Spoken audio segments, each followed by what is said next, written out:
Bonjour à tous et bienvenue dans cette nouvelle édition du Grand JT des Territoires. Voici tout de suite les titres de ce journal. L'attractivité de la France est-elle vraiment ce que l'on dit? À l'occasion de Choose France, ce sommet qui invite les entreprises internationales à s'investir dans le pays, le président de la République Emmanuel Macron s'est rendu dans la Meuse, dans une usine choisie pour ce rendez-vous, vous verrez. Malgré les chutes de pluie dans les départements français cette semaine, les réserves d'eau peinent à se remplir. Les niveaux sont très faibles. Faut-il s'en inquiéter? En Bretagne, TVR s'est penché sur le sujet, vous verrez. C'est une innovation qui va grandement aider nos agriculteurs. Ce robot racleur nettoie automatiquement l'étable de cet éleveur en Moselle. Un gain de temps considérable qui permet également une meilleure hygiène pour les animaux. Une présentation dans cette édition avec Moselle TV. Un restaurant itinérant, c'est le concept de ce couple de restaurateurs. À la recherche du spot idéal pour leurs clients, ils font une cuisine raffinée qui va à la rencontre des plus gourmands. Et vous le verrez, c'est un concept qui plaît beaucoup. Depuis 2018 est organisé en France le sommet Choose France pour pousser les entreprises internationales à investir dans notre pays. Derrière ce grand rendez-vous se cache le rayonnement et le savoir-faire de nos territoires. Ce lundi, c'est le président de la République lui-même qui était de passage dans la Meuse afin de visiter une usine de production de bus thermiques d'une grande entreprise allemande. Puissance Télévision était sur place pour nous, Clémentine Coppola et Mathis Grenier. C'est 92 millions d'euros et 600 emplois qui sont annoncés. Ce qui veut dire que sur ce site qui a déjà plus de 1200 emplois, l'augmentation va être absolument considérable. Une visite inattendue et de grandes annonces pour l'entreprise. Le président de la République s'est rendu dans la Meuse pour une courte visite sur le site de production de Daimler Buses à Ligny-en-Barrois. Une visite symbolique en marge de la 8e édition du sommet Choose France. Le groupe Daimler Truck y participera. C'est un honneur, c'est une fierté évidemment que de recevoir le président de la République dans le cadre du programme Choose France. Ça montre également l'intérêt porté aux entreprises étrangères qui investissent ici en France. Si cette usine a attiré le gouvernement, c'est peut-être en raison des nouveaux modèles électriques qui vont y être produits, 150 cette année. Sur la ligne de production, des bus thermiques et électriques se mélangeront. Le but est d'atteindre les objectifs de décarbonation fixés à l'horizon 2030. Notre entreprise a pour ambition de devenir le plus grand site de production de véhicules électriques du groupe Daimler Buses en Europe. Et sa venue, bien entendu, lors de la journée Choose France International Business Summit est pour nous encore une fois une grande fierté. Nous sommes français, même si c'est avec la haute technologie allemande reconnue Deutsche Qualität, c'est avec le savoir-faire français de femmes et d'hommes qui travaillent ici depuis que nous avons acquis cette usine en 1980.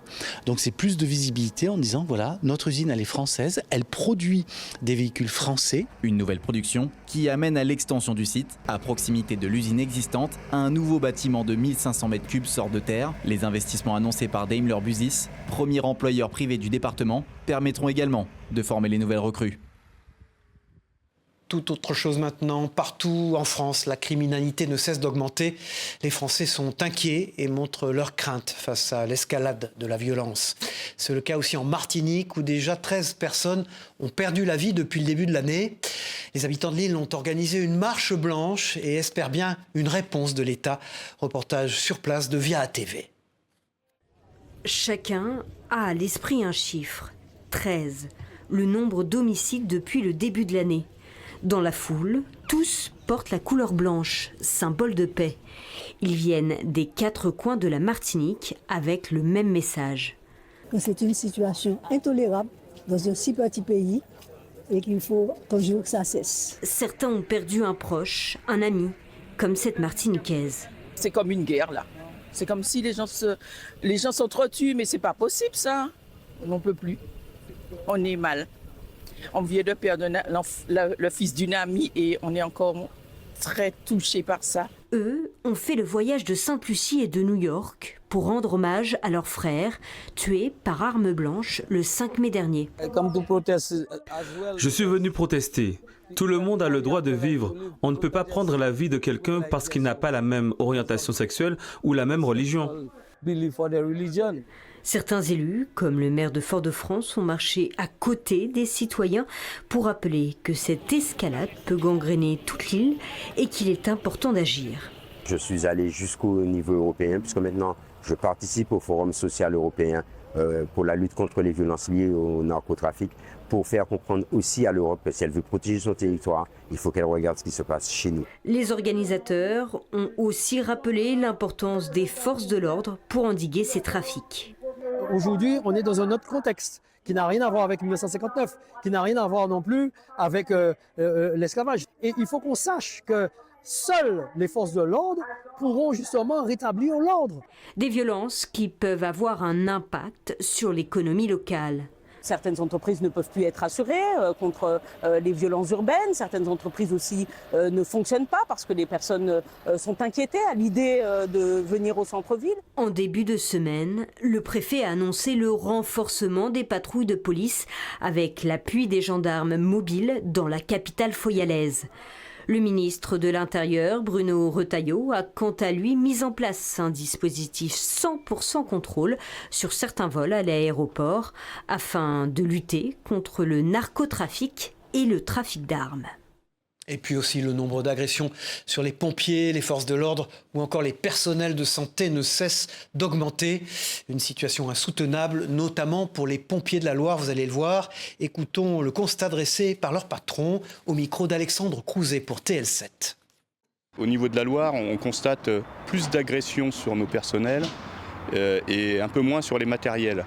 Et donc on peut dire que on est sujet à des insultes et à des agressions, à des coups parfois, pour une minorité de la population qui malheureusement ne considère pas les sapeurs-pompiers comme des secouristes ou des gens qui viennent leur porter secours. Donc il faudrait sanctionner ces gens-là et faire comprendre à ces gens-là qu'on ne s'en prend pas comme ça à des gens qui viennent pour garantir l'ordre public ou le secours. Vous l'avez vu ces dernières semaines, les beaux jours sont revenus. Cependant, les réserves d'eau, elles, peinent à se remplir. Va-t-on connaître un été très sec? À Plerguet, sur le barrage de Beaufort, en Ille-et-Vilaine, les niveaux sont très faibles, voire identiques à 2022, année de très forte sécheresse. Faut-il s'en inquiéter? Réponse avec TVR sur place. À cette époque-là de l'année, on devrait avoir de l'eau qui sort du barrage en quantité significative dans ce bassin. C'est une étendue d'eau scrupuleusement observée. Le barrage de Beaufort et ses 1 300 000 m3 donnent la tendance des prochains mois. Comme on a des sols très imperméables en Bretagne, on a des situations qui changent très vite. C'est-à-dire que s'il pleut beaucoup, on va très vite avoir des crues parce que l'eau ne part pas dans des nappes phréatiques, elle ruisselle et elle part à la mer. Et à contrario, quand on est en année sèche, dès qu'on n'a plus de précipitations, très vite, il n'y a plus d'eau dans les cours d'eau. Tous ont dans la tête les épisodes de sécheresse intensive. La dernière remonte à 3 ans et les restrictions avaient été importantes. Fermeture des stations de lavage, interdiction d'arroser les pelouses des terrains sportifs. Et pour faire face aux sécheresses à venir, le syndicat d'eau du pays de Saint-Malo porte un projet, celui de réutiliser les eaux usées d'ici 2030 à 2035. Régénérer l'eau qui sort des stations d'épuration après traitement.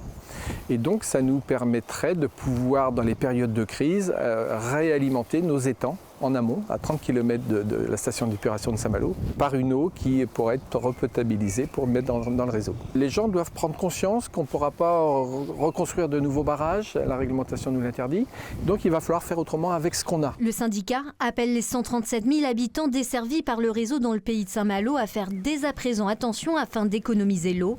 La pluviométrie du mois de juin sera cruciale pour reconstituer les réserves. En France, l'accessibilité pour les personnes en situation de handicap reste limitée. Un défi quotidien pour certaines d'entre elles qui souhaitent faire bouger les choses. L'association APF France Handicap porte ce sujet avec, comme mot d'ordre, liberté, égalité, accessibilité. Écoutons leurs revendications au micro de LMTV Sarthe, Anthony Piton. Un cahier de doléances qui se noircit page après page. Autant de lignes qui racontent les problèmes auxquels sont confrontées les personnes en situation de handicap. Jean-Luc vient de Laval pour participer à cette caravane du handicap. Il y a beaucoup de trottoirs, on ne peut pas monter, parce qu'à Laval, c'est des bus, et c'est pas le tram. Il y a plein d'endroits à Laval où on peut pas descendre du bus. Et les problématiques sont nombreuses, aide à domicile de soins, mobilité ou encore accessibilité. Moi, le Vieux-Mans, j'ai jamais pu aller le visiter. Les pavés, c'est inaccessible pour moi en fauteuil. C'est impossible de déambuler dans le Vieux-Mans avec les pavés, je vous dis pas mon dos, moi dans 1 heure, je serais pliée en deux par la douleur. La cathédrale que j'adore, je rêve d'aller la visiter, mais je sais qu'il y a tout un passage en pavé qu'il faut faire et pour moi pour l'instant c'est pas possible. C'est justement ce sujet de l'accessibilité que porte l'association APF France Handicap. Des caravanes venues de toutes les régions convergent actuellement vers Paris. La loi de 2005, elle n'est pas respectée à 100%. Donc ce qu'on veut, c'est que vraiment elle soit appliquée. Il n'y a pas besoin d'une autre loi. Il suffit d'appliquer les lois le mieux possible, le plus concrètement possible. Et surtout en nous associant aux décisions. Parce que bien souvent, c'est de l'argent public. Et cet argent public, des fois, il est dépensé à mauvais escient. Partons en Moselle maintenant pour découvrir le nouveau compagnon des 130 vaches laitières d'un éleveur. Un robot racleur, un outil qui nettoie les allées de l'étable et permet un gain de temps considérable tout en améliorant les conditions de travail et le bien-être des vaches. Présentation avec Moselle TV. Cette vache n'est pas vraiment perturbée par son nouveau compagnon. Discret, méthodique et surtout infatigable, ce robot racleur sillonne les allées de l'étable pour les nettoyer. Avant d'avoir le robot, on effectuait 2 raclages mi-quotidiens, le matin et le soir. Ça nous obligeait à déplacer les vaches d'un couloir à l'autre. C'était assez contraignant pour nous et puis c'était toujours du stress pour les animaux. Le robot nous permet maintenant de nous affranchir complètement du raclage.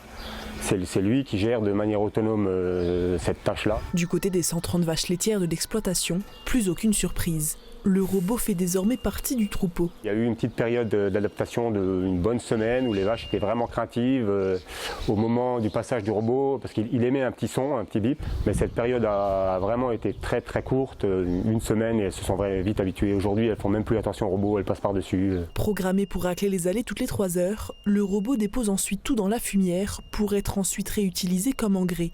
Ce robot racleur, comme il passe plusieurs fois, les vaches sont beaucoup plus propres, on les pâte plus propres, les trayons plus propres, donc forcément le lait sera également plus propre. 41 000 € ont été investis pour l'achat de ce nouvel équipement. L'agriculteur a bénéficié d'une aide de la région ainsi que du district urbain de Folquemont. Bientôt, c'est un robot pour la traite des vaches qui fera son entrée dans l'exploitation. Des technologies de pointe qui modernisent de plus en plus l'agriculture. La baguette est un symbole de la gastronomie française, bien sûr. Plus de 27 millions en sont consommés chaque jour en France. Et pourtant, Jean-Luc a décidé de ne pas en vendre dans sa boulangerie. Un choix stratégique selon lui. Écoutons pourquoi au micro de Geoffrey Priol pour la Dépêche du Midi. L'idée de base, c'était de développer une gamme de pain au levain, donc des grosses pièces.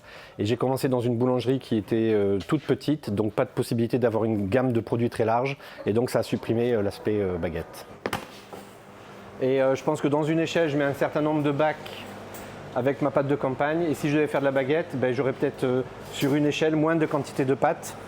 Ça veut dire moins de produits, donc ça veut dire moins de chiffre d'affaires. Et quand vous avez une petite boulangerie, comme on avait au départ, en fait, vous cherchez à tout optimiser, quoi. C'est plus un choix stratégique et aussi pour se démarquer de la guerre un peu commerciale que se livrent aujourd'hui tous les endroits où on vend du pain et donc de la baguette. Autre chose maintenant, les femmes se font rares dans le domaine de la tech et du numérique en France.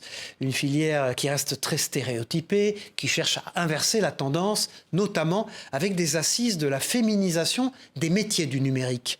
Un rassemblement à Montpellier que notre partenaire Via Occitanie a pu suivre. Justine Barraud. 2 jours de rencontres pour tenter de changer les choses. C'est la mission que s'est fixée l'association La Mêlée.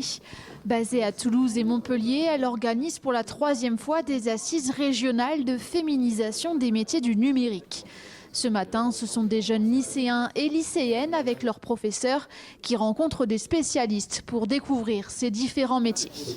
Sur l'académie, on est à 17% de filles qui choisissent la filière NSI. Il reste toujours ces stéréotypes de mathématiques qui font c'est pas très féminin, c'est plutôt littéraire pour les filles, etc. Donc on essaye vraiment de mettre en place ces changements d'idées, casser les codes, casser les stéréotypes.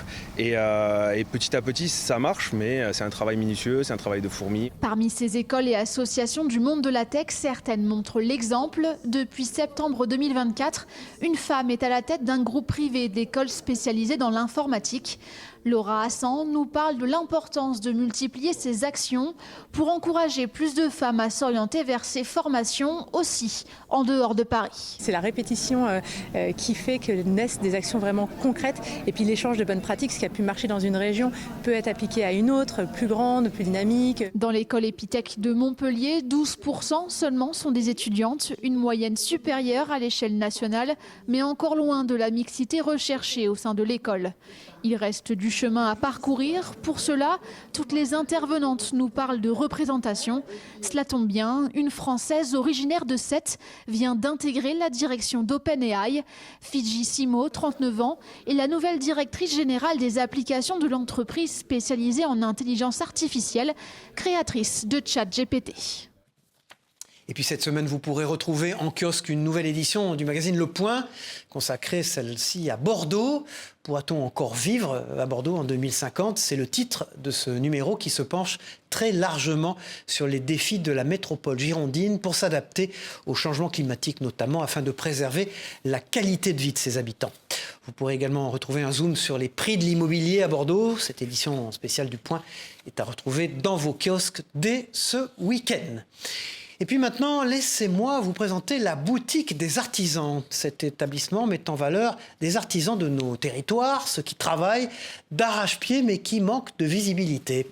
Une bonne idée, le principe est simple, une soixantaine de métiers se partagent un local dans une galerie marchande, mutualisant ainsi le loyer et s'assurant eux-mêmes de la vente à tour de rôle. Présentation avec Canal 32 dans une nouvelle boutique ouverte à la Chapelle Saint-Luc dans l'Aube.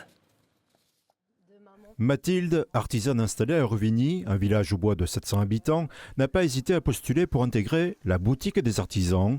Forte d'une première expérience réussie dans un concept similaire à Reims, elle a saisi l'opportunité de distribuer ses créations localement. En termes de chiffre d'affaires, sans mes points de vente, il est clair que ça n'irait pas aussi bien qu'aujourd'hui. Pour moi, c'était important de trouver un autre mode de distribution plus pérenne. L'artisan Nicolas Denouette a lancé ce concept fin 2023.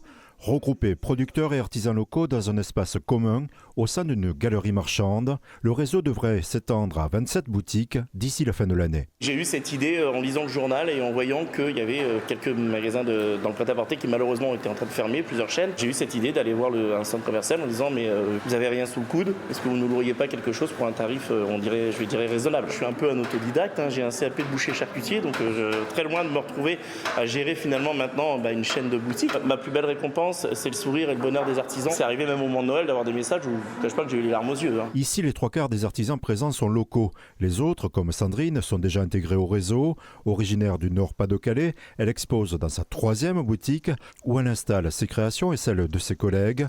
Ici, le flux de clients potentiels est estimé à 2,5 millions par an. Je vendais essentiellement sur des marchés. Du coup, j'avais beaucoup moins de revenus que ce que je peux tirer actuellement en étant en boutique. Moi, via ma société, je loue la cellule au centre commercial. Tout ça donne une somme globale que je redivise entre les artisans et producteurs locaux. Ça donne des loyers entre 50 et 80 euros par mois, ce qui reste très très raisonnable. Pour sa gestion, ce réseau a déjà permis la création de 7 emplois. Une commission est prélevée sur chaque vente pour couvrir les frais de fonctionnement.